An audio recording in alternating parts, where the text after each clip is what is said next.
All right. All right. So, do you have a bet? I do not. Do you have a bit? Yes, I'm gonna send you something. Okay. Okay. So, every once in a while, we will we have brought this up that I'm a big gamer. You play a game or two every once in a while, but you clearly have your favorites. I don't know if you heard, but the past week and a half has been this thing called Summer of Gaming, which is like where all these gaming news have come out. Have you heard of this? I'm aware there's something. I've seen that meme a lot of Ryu, where in the first game he's like a teenager, the second game he's like young, and then the third one's like she took the kids, whatever the fuck, she took the fucking kids. Yeah, that's the one. Did you saw the news that came out today? I don't know what news came out today. You have not heard of this?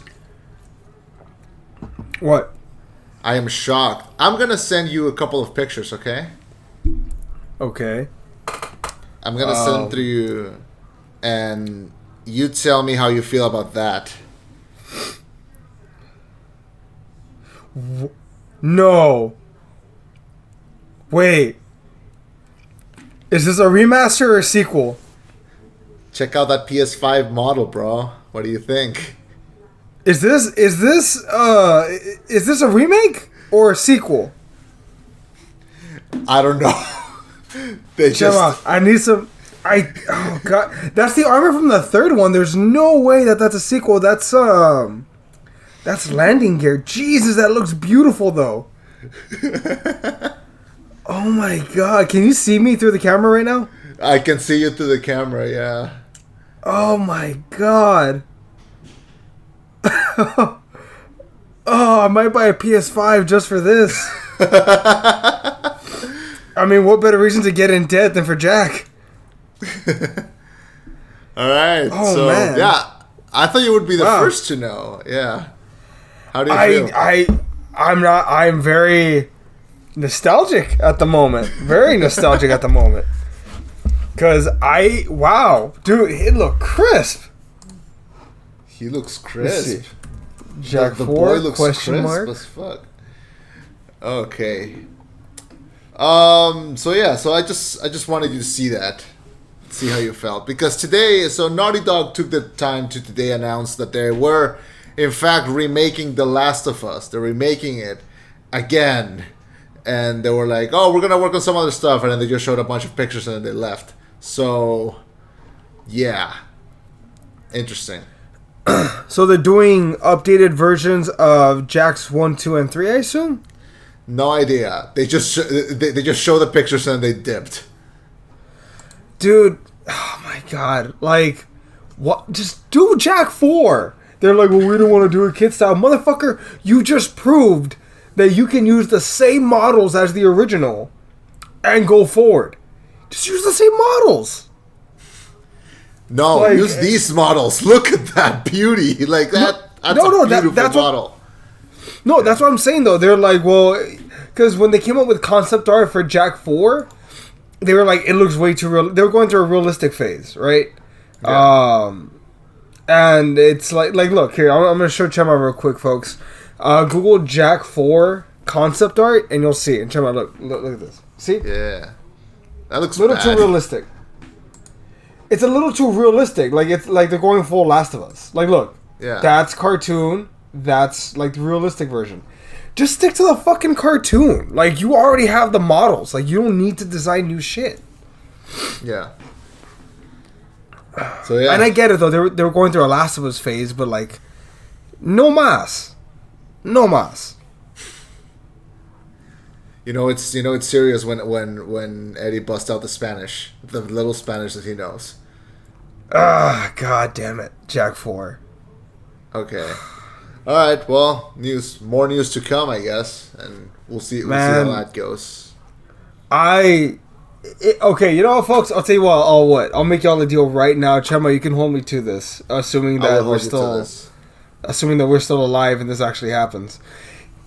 If they announce a Jack 4 release, I will stream a playthrough of all 3 Jacks consecutively, nonstop. Young Eddie could probably do it in one day. Could probably beat all 3 games in one day. I don't know. My reflexes aren't as good as they used to be on my controller, so we'll find out. I will gladly kick your ass in Jack X Combat Racing. Oh man. Okay, I'm not including Jack. I'm saying Jacks 1 through 3. All right, Jack X Combat Racing. I know I'll get my ass beat. Yeah. All right. So shit. Oh shit. Okay. Oh my god. It's about 70 hours for all 3 games. Oh shit. You know what? Bring it the fuck on. I'll do it. I'll fucking do it. Alright, so you heard it here first. And now he has to stick to it if that happens. Jesus Christ, 3 straight days. Jack. Alright, so I just wanted to see those renders so that you could, get hyped. You know what I wonder? What? One last thing. I wonder, what would I have to do to get into the universe where, Jack 4 exists? Do I need to put eye lotion in my... Do I need to put hand sanitizer in my eyes? Because I'll fucking do it right now. I'll do it twice. The question is, will you be happy in this universe? With Jack 4? Yeah, probably. That would dramatically improve my life. Jeez. Alright, well, that's gonna get us in the mood. So, are you ready? Hell yeah.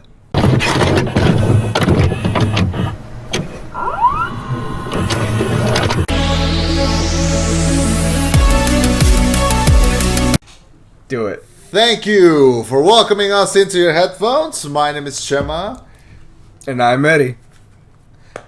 Reviewing everything, everywhere, all at once. And this is the rollback. So, the universe is so much bigger than you realize. An aging Chinese immigrant is swept up in an insane adventure where she alone can save what's important to her by connecting with the lives she could have led in different universes. So, we have the new A24 movie. It is slowly rising up the ranks to be A24 highest grossing movie. It's getting closer. It's directed by Daniel Scheinert and Daniel Kwan, also known as Daniels. It stars Michelle Yeoh and a big, large, colorful cast of characters. And it is so far my favorite movie of the year. And I'm very excited to talk about this because I adored this movie. But before I talk, I want to hear what you have to say because you came into this one a little later. So what did you think of Everything Everywhere All at Once? Oh man, there's so fucking much, dude. I don't even know where to start, where it ends. I'll say this. I liked it. I did like it quite a bit. But Jesus Christ, dude, there's so much to this goddamn film. I really don't know where to start, where it ends. God damn, where do we start with this? I'm serious. Where the fuck do we start with this review? There's so much that's going on. Because, I want to talk about, the philosophical shit. I want to talk about, the multiverse stuff, the actual story itself, the family, the existentialism, the crisis, the multi-universe, the stupidity, the only 2 parts I really don't like about the film versus, all the rest that I really enjoy. The fact that this felt like an A24 film. Much like this movie, there's so fucking much to unload. I really don't know where to start, man. You're gonna have to direct this one. I can comment on everything, but I don't know where to start. All right, how about you mentioned 2 things you didn't like. How about we start with that, and then we just praise the fuck out of this thing after that. Deal. Okay. Oh God. Okay. I just want to say this real quick. When I say these 2 things I didn't like, I don't mean as in I hate the film. I don't.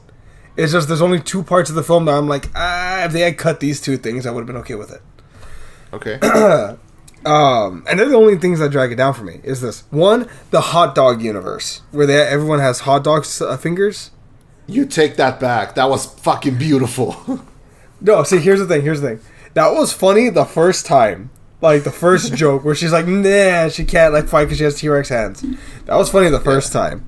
It was not funny the 18th time where like they put each other's fingers in their mouths and they're dancing all weirdly and they're doing this thing. And I'm just like, stop it now. This is not funny. This is cringe. If cringe ever cringed. Okay, that to me was super funny every single time. Like, it kept taking me out of it though, because we had these serious moments and then all I see are hot dog fingers.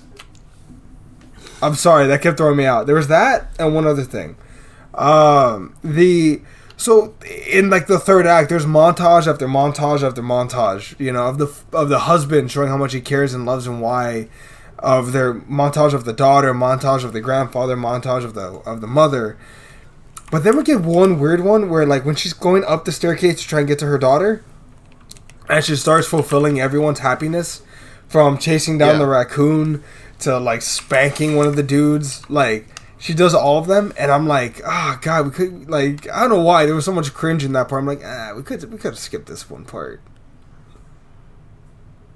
That's the only montage I didn't like. I'm a montage man, okay? I love the video packages before wrestling matches, and those are nothing but fucking montages with great music. So I love them. But that's the only fucking time that I was like, okay, this was, I could have cut this, and I would have been okay with it. Those are legit, though. Those are, like, nitpicks of nitpicks. Like, those are the only two things I'm like, blech. Other than that, fuck. Praise. I disagree. I'm sorry. That's fair. That's fair. I love both of those things. Yeah, this is a hard movie to discuss, like, from the ground up. I will tell you this. When the movie ended, I was this close to crying. Not because the story was so emotional, because it was. Not because the movie affected me in ways that were, you know, maybe a little bit personal. But because when the movie ended, I had this sudden, like, hit, this sudden real... Well, I was feeling two things. One, I really needed to pee. But the second one, I chugged a McDonald's iced coffee before watching the movie. So, like, yes. And the movie's long. It's like 2 hours, 20 minutes. It's long. Right? Or like 2 hours? It's 2 hours, 20 minutes. Yeah. So I chugged a McDonald's iced coffee before going in. By the way, McDonald's is great iced coffee. $2. It's great. Yeah. Nick's family just all agreed to stop drinking that coffee. What? Nick's family just all agreed to stop drinking that coffee. That was like that was what they gave up for Lent. Is that what that was? No, they don't think it has enough caffeine. I'm sorry, that's off topic. Go on. No. It's not about the caffeine. It's just it made me really want to pee, and I felt like I needed to by the time they got to like the tax office. So like ever since they got to the IRS, I was So that's like 2 hours. 2 hours, and I think when I walked out of the showing room, I was like, I was not walking correctly. Jesus Christ. So I felt that, but then I also felt this wonderful feeling where I went, this is why I watch movies. Like, this is the movie. Like, this is the one. Like, this is why I love the medium. This is why I love the genre. This is why I love doing this show. This is why I love movies, because of movies like this. Like, do you ever watch a sports match and it ends and it was such a good game that you go like, this is why I watch sports, you know? Yeah. This is how I felt. Okay, that's how I felt watching this movie. This movie was a home run. This movie was, you know, everything that could be good about something was exemplified in this, okay? This movie is like listening to the most beautiful voice singing. Like, it's so fucking good, man. Like, it's so... Everything about this movie is wonderful. The cast does great. The music is great. The story is wonderful. The visuals. The movie takes advantage on the fact that it's a goddamn movie, and it exploits everything about it in such an enjoyable manner. I didn't have one scene that I would have cut. I loved everything, everywhere, all at once while watching this, because Jesus, there is what do I compare this to? It's so hard to compare it to something because I think it sets its own precedent. We've had movies about multiverses before. We've had movies about family drama before. We've had movies that explored, these kinds of ideas before, but not all of them at the same time in the same thing. This movie portrays the immigrant experience, the what would have happened,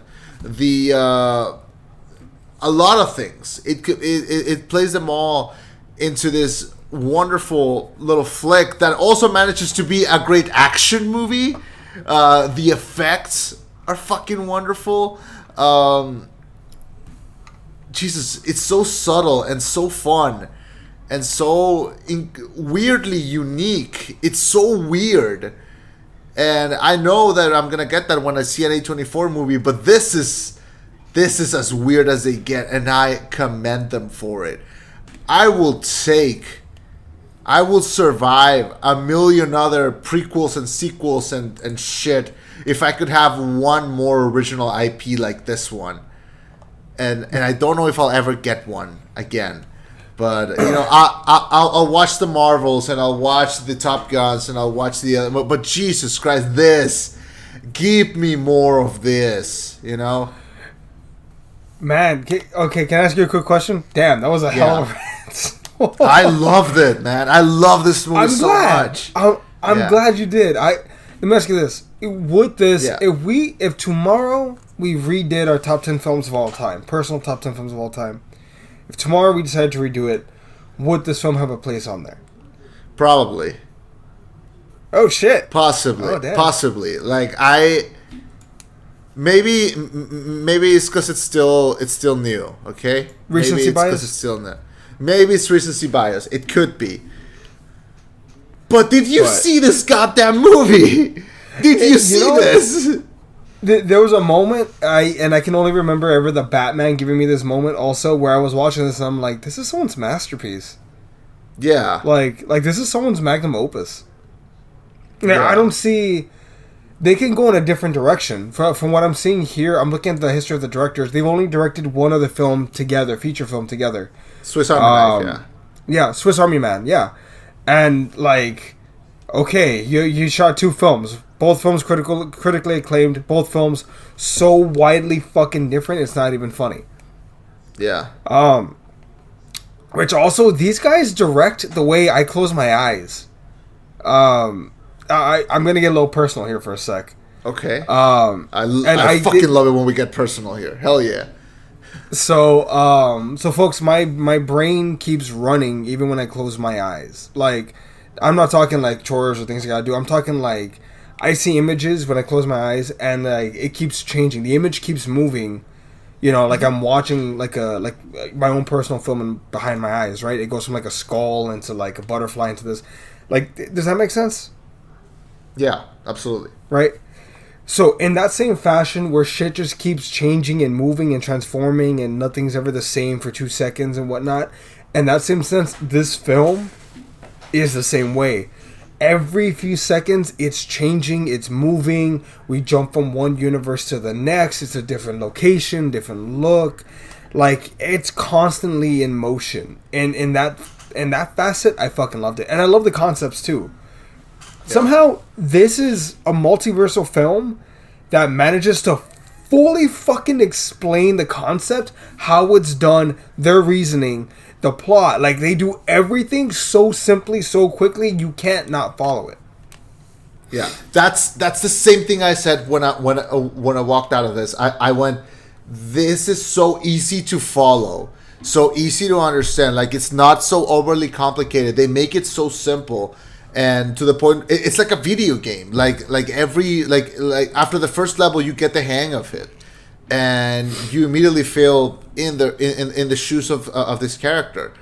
So, like I said, the emotional beats are great, and yet for some reason the sci-fi beats are also work. I can't believe how they did this. I can think of very few movies that can pull off being a sci-fi and a drama at the same time.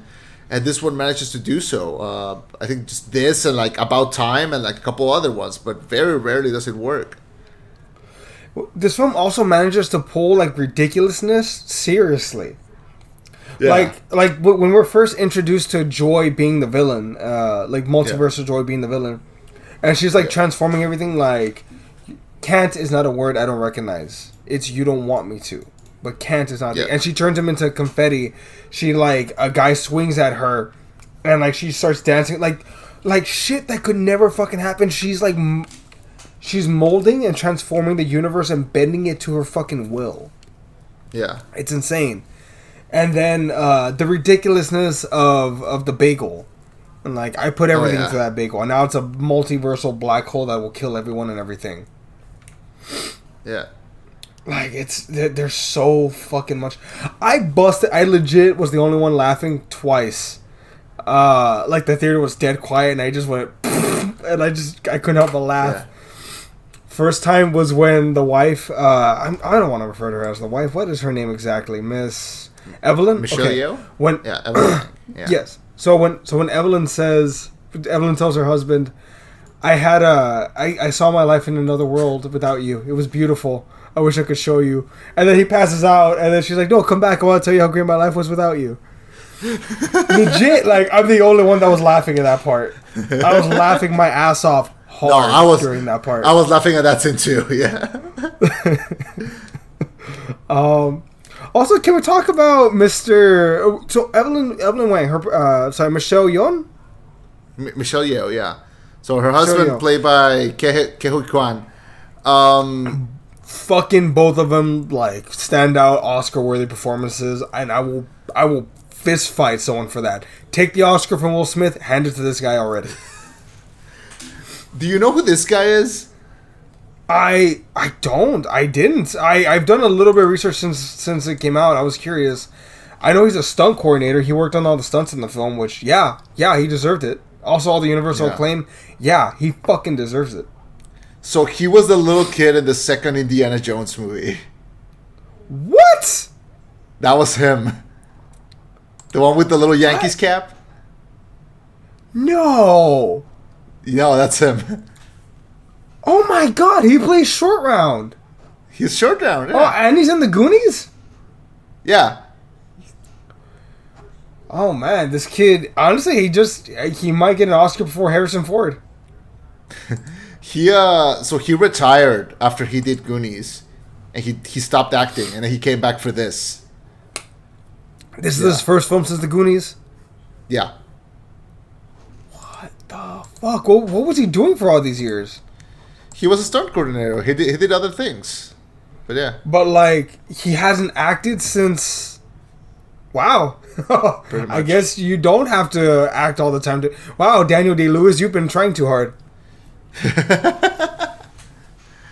But oh my god, he's so good. He's so good in this. Like, he's so, I don't know, cute? Is that the word? Like, he's like, he was adorable. Yeah. His voice is like oddly high pitched, and then like death. That's his serious. voice. That's his normal voice too. Like, yeah. Is it? Yeah, because that's how he talked the Short Round too. Like that was his voice. And then he also helped to like coordinate all the stunts and stuff. And he's so good. And he says one of my favorite lines in the movie, which is near the end when they're trying to fight and they kind of can't agree or anything, and he finally tells her like, "You think I'm weak? All those years ago when we first fell in love, your father would say I was too sweet for my own good. Maybe he was right." And then, but then he would go like, "It's a cruel world and we're all running around circles. I know that, and I've been on this earth just as many days as you. I know we're all fighting because you're scared and confused. I'm confused too." And then he gets to this point where he says, "I choose to see the good side of things. I'm not being naive. It is strategic and necessary. It is how I've learned to survive through everything." And then he goes, "You see yourself as a fighter. I see myself as one too. This is how I fight, like with kindness." And that is the key. That is the key to this whole movie. Like this movie goes through all the stages of nihilism to existentialism. Like, it's about accepting that nothing matters, but there's some good in nothing mattering. And it's seen through a lot of visuals and a lot of very pretty imagery, very creative imagery, and it works because all of these are very good actors, and these are very good effects, and just everything is good about this movie. And he is kind of like the key. He is the thing that everything else clicks. He makes it lock correctly. So. And it's nuts because we go from this multi-dimensional spanning film where like the destruction of the universe is imminent into this, I don't know which alternate universe it is, but it's the one where Evelyn is telling Joy she accepts her, for being gay and tells the grandpa, hey, this is Becky, her girlfriend. And then Joy walks out and says, I don't need this, I don't want this. And then Evelyn, instead of like, no, stay here, please, like trying to make it work, says, okay, then go. I love you, but you need to make the decision for yourself. Same manner, she's kind of letting go of her daughter into the bagel where the daughter wants to die because in a world of when you can do anything, nothing matters. It's Rick, man. Oh my god, this is Rick and Morty on like, oh my god, maximum scale. It does talk about a lot of the same topics though, because it's true. When you can do anything, does anything even matter anymore? Yeah. And then it makes you question all the what ifs and everything. Yeah, it makes you think and all that. And I think the movie finally clocks in. Like it works when they accept the existentialism. They accept the nihilism, and then they get to a point where nothing matters. And then we get to that beautiful scene, probably the most calming scene in the whole year, which is the scene. It's the rock scene when they're just rocks, and they're like. Nothing matters. The one where they're be a rock. The one where they're cussing.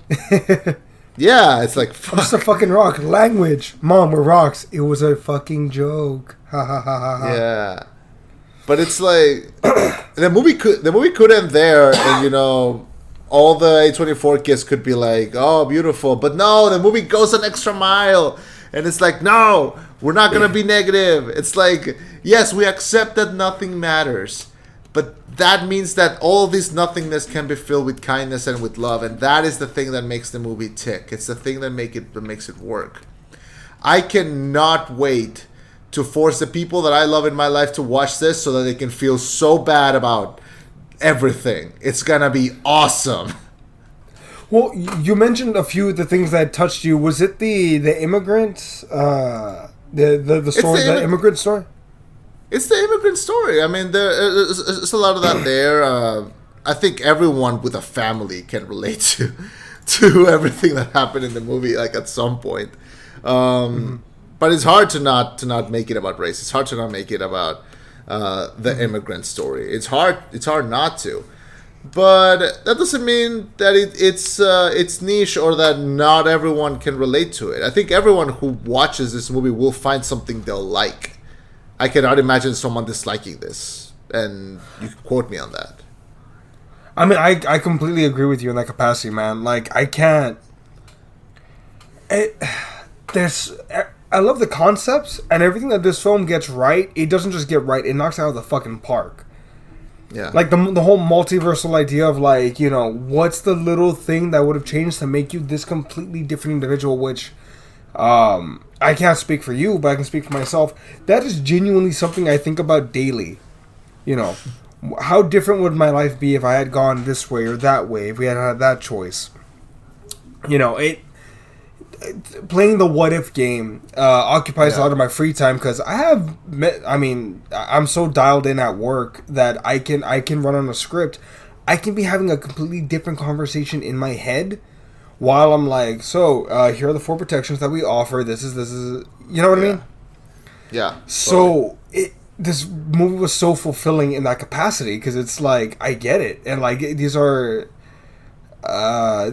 things that I enjoy. The idea, the concepts of it all. Yeah. What else did you like? Because again, I mentioned this at the beginning, dude. There's so much to unload on this film. So much. The visuals, Jesus, every universe was so different, and when we got to see like all these other versions of Evelyn and what she's doing with her life, and it kind of got to a point where it reminded me of the Lego movie when her husband goes, there is absolutely nothing special about you, and that is what makes you special. So you're the one we need. That reminded me of the Lego movie. It reminded me of Free Guy. It reminded me of a couple of other narratives that have thought of this. But it's all about the creativity. It's all about the visuals. It's about what they're doing, because when they put a concept, they commit to that concept. Like, oh, you have to make this action in order to gain the abilities of the person that you would have become in this universe had you done that. And like, okay, so in one, for example, in order for one to become like really good at martial arts, he has to eat a chapstick. Okay, that's one. But then when they go like, oh, you have to jump into this butt plug thing in order to get powers, it's like, okay, that's fucking dope. That is awesome. That was super funny. But and the movie's failed. Yeah. Mm-hmm. I was gonna ask, did you cringe when he had to do the 5 cuts onto the webbing of his fingers? No. To learn dude, I thought that was really smart. No, it's a smart, yes, but also that's hard. That's fucking hard to watch. He's like, okay, come on, cut myself, come on. I remember even the part where he's like, what happened to my hand? Oh yeah. Oh man, but this movie, the concepts in this film are so simple yet so nuts. The whole idea of like, we're in the Prime universe, we're from the Fataverse or whatever. This is the root of everything, and we're gonna go from here. Again, they explain multiverse theory and their version of it better than I think almost any other film. I'm including the Avengers in this, by the way, folks. Like, multiversal theory. This is a better multiverse movie than Doctor Strange. I mean, okay, look, Multiverse of Madness versus this film. What film was better? Be real. This one. Exactly. Fucking bunch of failed ass dead cameos. Jeez. The power was in you the whole time. The power was in me the whole time. No, like, everyone is good in this movie. Michelle Yeoh gives a fucking fantastic, phenomenal performance. Like, she's too good. She's too good in this role. Her husband does as well. Okay, so we're talking about the performances. Jamie Lee Curtis is in this. That threw me off really fucking bad. Really? Why? Because okay, look, man. When I see Jamie Lee Curtis, you know who I see? I see Laurie about to like fist fight Michael Myers. I do not see her in this weird, goofy fucking Karen setup. Really? Because I'm sorry, it does not look right. Also, they put her in like this weird fat suit, and I just don't believe it because I've seen her Activia commercials. I know she's fit as fuck. So no, so like yeah. What's up? No, I was gonna say it's weird to see her in this film. Like it doesn't feel right. It makes sense that she's in like Knives Out. This one doesn't make sense to me. I mean, she's great. She's great in this, but yeah, it threw me off a bit. To me, the funniest part of the movie was the Raccoony bit. The Jesus, like my whole theater was howling at that scene. Just like at everything that they mentioned regarding that. Like when she makes a comparison, she's like, "Remember that movie with the raccoon that like moves the hair and he can cook?" It's like the rat, the ratatouille. It's like, no, raccoon. Jesus, Raccoony. It's like, what? Oh man. It's funny that they still like everyone else is in the joke like, oh no, he's talking about Ratatouille, but then it's actually like a goddamn film like Ratatouille, right? Yeah. Ratatouille, whatever the fuck. And then they do a follow up on that, yeah. Somehow though they still made it heartfelt because he's like, I want my raccoon back, and it's like we can't get it, and then she's like, fuck it, I'll get him, let's go, and it's just like, and then it's weird that you find yourself cheering. It's weird that you find yourself cheering for all of this. Yeah, but in the best possible way, I think. Jesus, that you mentioned the universe about the hot dog fingers. I have nothing but praise for this movie. So in a weird way, as much as I love it, I have very little to say. It's just I hope that this movie is, a sign of things to come, because it's daring, the choreography is amazing, it's funny, the CGI doesn't look bad. CGI works. Yeah. Yeah. Can I give this film very high praise for a moment? And Please. bear in mind that there are moments of this film that I don't like, but I want to give it a very high praise for just a sec. I always say that a movie like The Matrix would never be made today because of the concepts of how fucking nuts it is, right? Mm-hmm. There are certain movies that would never be made today that were hits back in the day. Like A Knight's Tale, I'm sorry, that would not be made today. It wouldn't. It fucking wouldn't. Or Men in Black, for that matter. It would not be made. This film feels like it belongs in that like row of like, there's no good reason why this film should have been made, but I'm glad it was. It's such an original film with a lot of bendy concepts. I'm not gonna say multiversal theory is original, but this approach is, I'd say. And this is also a great philosophical film. Like, again, I would stack this with anything. If you want to go like high, like philosophy or whatever, yes, you can go into The Matrix and all that, and who are we as people. You can go into to the idea of like time and family, from fucking Avengers Endgame. There's such a wide variety. But this is a legit philosophical film and asks legit questions. Should we dread the versions that we aren't, or should we try to be the best version that we are? I mean, fuck, man. Like, this film should and probably will be studied. I hope so. Like I said, I hope this is a sign of things to come. I hope these guys, I hope Daniels keeps getting work, because I would love to see them just work on more stuff. One of the two Daniels directed a movie by himself, and it's called The Death of Dick Long, and it is one of the funniest movies I've seen in the past few years. Okay, so everyone should go watch that. Everyone should go see Swiss Army Man, and everyone should see Everything Everywhere All at Once. Eddie, I'm gonna do it. I'm gonna do it. This is a 10 out of 10 for me. Holy shit! Is this the first one you've ever done 10 out of 10 for? I think I gave Parasite a 10 out of 10 as well. I think I don't know. I think I gave The Batman also a 10 out of 10. But if we compare it to this one, and I shouldn't because they have nothing in common, but Jesus, it's a 10 out of 10 for me. I loved this movie more than I have loved some things that I paid money for. You know what's crazy? I feel like you love this movie the same way I loved The Batman. I guess.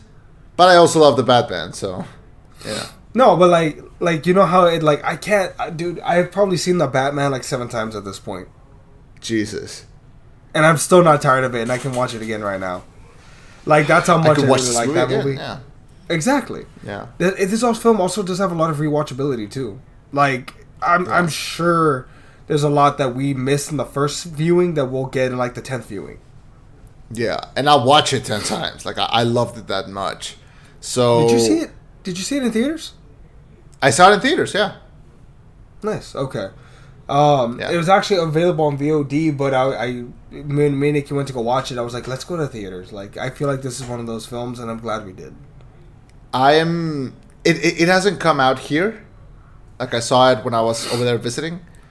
But it's gonna come out here on the 23rd of this month, I think, and I'm gonna see if I can sneak into a IMAX showing, because I want to see this in IMAX.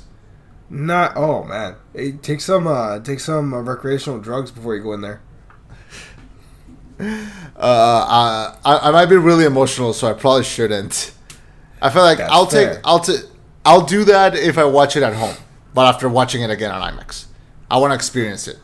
What if you watch it like with VR goggles on? Like, you watch it, but you have it like right here, and you have like headphones on. I would probably die.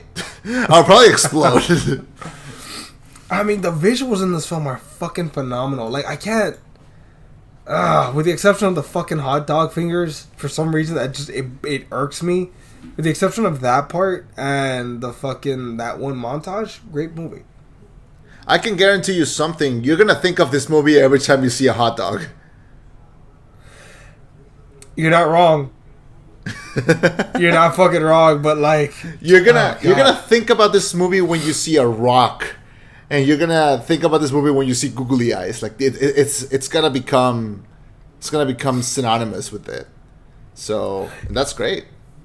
You know, I think this film did make me emotional at one point. Oh yeah, it was when the father was saying like, you know, it's that quote that you were telling me, the one where he says like, you know, I try to fight with kindness. This is how I'm strong. You think I'm naive. Yeah. But like, I think I got teary eyed at that part because I'm like, I understand him. I get it, man. Yeah.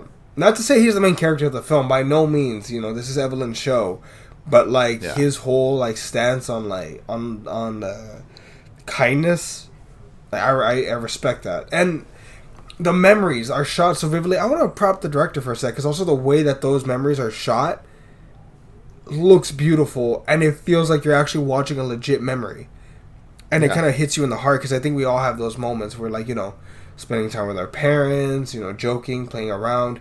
You see this young couple come to America and they're going to make a life for themselves. You know, the laundromat, like, we're going to, like, this is going to be our business. We're going to make our lives here. Yeah. And I couldn't help but cheer for them. Yeah. And the fucking IRS being the sexist shit that they are. Yeah. Goddamn IRS. Goddamn IRS. All right. Yeah, just I have nothing but praise for this. Like, if you're hearing this and you haven't seen the movie, or if you have and you feel like watching it again, I highly recommend it. This is one for the books. This is one to remember. If you don't watch a movie the entire year, you should watch the Batman, but also you should watch this. You know, I feel like, here, how about this? Let's make a promise right now. When we do our top 10 for 2022, we're both gonna have both of these movies. No, we both agree to not have these movies on the list. Don't do that to me. Don't. As a swerve. That's gonna be so hard. Oh God, no, because if I take this out, my number 2 was Batman, so now I have to take my first 2. Wait, what do I have left? What's my number 3? No, Top Gun Maverick is like number 7. Also, like, fucking, I'm looking at A24. I never realized what a big production company they are. They have a shit ton of films either coming out, that are gonna come out, or that have been out. Like, fucking everything from The Humans, Men, X.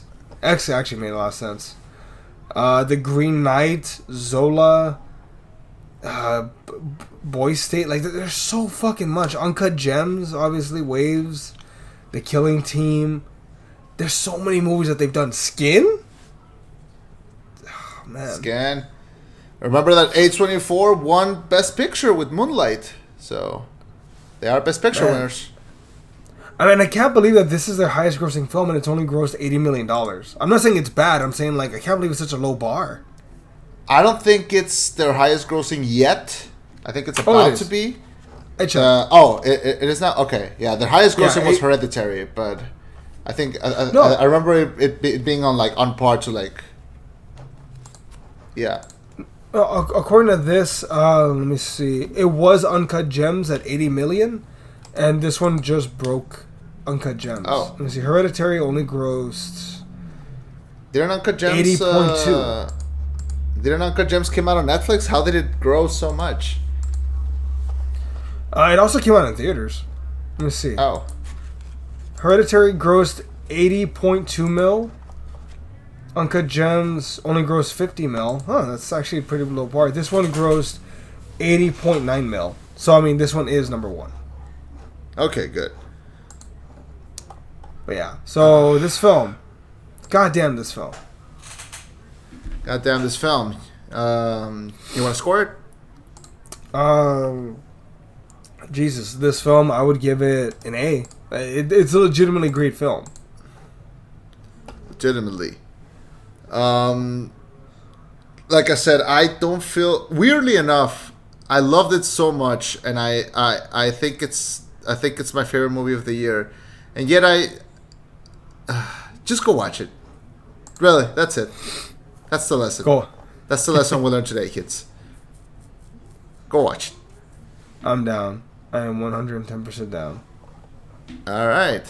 Well, that is our show. That is our review. It doesn't have to be that long. We just have to, praise the shit out of this thing for 40 minutes. It's not like, it's going to make me cry for my next 40 years of life. Next week, do you want to do Jurassic Park? Or what are you thinking? Down. Because next week we have to do Lightyear. Oh, I'm already buying my tickets. You already bought your tickets? No, I'm gonna buy my tickets. I'm gonna go with some family members actually, like me, Nick, and some family members. Oh, nice. Lightyear, nice. Come on.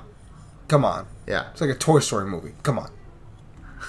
I will be shocked when you watch it and then we come and review it and you're like, I like this more than the Batman. Like I can't wait to hear you say that.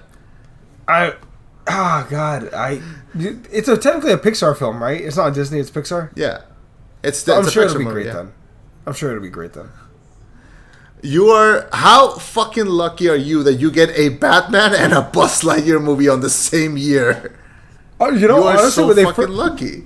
Honestly, when they announced it, I was actually kind of pissed. I was like, I don't want to see fucking a Buzz Lightyear origin story. Like, I'm like, let the property die. Leave it alone. Stop. Toy Story 4 was too far. And now I'm like, wow. Okay. All right. I like it. All right. So also was the trailer with the what's his face, the singing the Spaceman song. What's his name? David Bowie. Is it David Bowie? That's a Bowie song. Yeah. Oh, I thought that was fucking the piano guy. Not Billy Joel. Billy Joel. Elton John. I thought that was Elton John. Yeah. No, it's Bowie. But still, fucking amazing film. I can't wait to watch it. Like, oh god, I can't wait for this.